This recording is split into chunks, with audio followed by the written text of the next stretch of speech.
Hi everyone, I'm Carla Nelson and I'm so glad you're with me today. I am finishing my series, Aging is Inevitable, Growing Old is Not. And I want to tell you what I've learned from this series. I'm from these amazing seniors. I'm a senior also, I'm in my mid-70s. And I have with me today my cat Sheena, who's not real sure she wants to be here, who is 16 and a half. She was a stray in a small town in California and had 2 babies when I rescued her. And the vet can't believe she's 16 years old. She's so full of life, and I feel pretty full of life myself. So it's really interesting because I looked again at all the videos from my amazing seniors, and it was very interesting to me because every single one of them mentioned 2 things. The first is stay busy.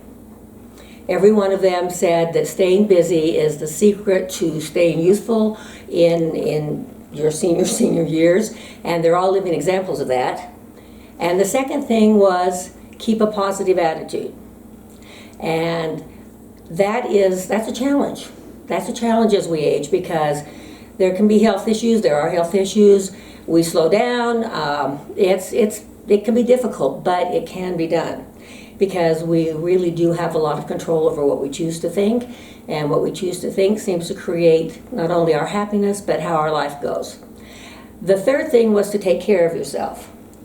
And I really appreciated Carrie's going into real detail on that because it really is critical. It's critical to take care of yourself physically, but it's also incredibly important to take care of yourself emotionally. And the way we do that is to work really hard to let go of angers and resentments we've carried maybe most of our lives, to really practice gratitude because there's no way to be happy if we're not grateful. We can have everything. And if we're not grateful, we're not going to be happy. So those were the 3 things, and I will repeat them at the end, but I thought you all might be interested in what's happened in the 6 months since we started filming this series. First of all, John has gotten married. He's 89 years old, and he has gotten married, and he's blissfully happy. He was tired of being alone, and he met a woman and fell in love and married her, and he's doing great. Then there's Carrie. Carrie wants to start his own carpet cleaning business. Now Carrie's 81 now, and he wants to start his own carpet cleaning business in Arizona, which is where he lives. There is Reese, who is continuing to chop wood and be incredibly active and snow plow everybody's yards with his little snowblower. And then there is Leola, who I didn't tell you about her, but she is so busy, so active, very active in her church, even with Parkinson's. She's a puzzle master, does these incredibly difficult puzzles. And then there is Arlene, who has already made plans for her garden for next year, even though, it's still winter here. She's made plans and she's all excited about it. She too is active in her church. These are amazing people. They're just amazing people.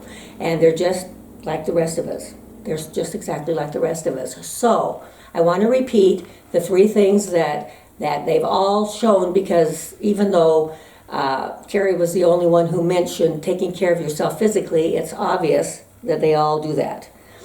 So the first thing is keep busy. Find something you enjoy. It's always a mood lifter to volunteer or to give to somebody else or to visit a shut-in or whatever, but stay busy. The second thing that I think is really important is to keep a good attitude and to try and think positive and to practice gratitude. The third thing is to take care of yourself.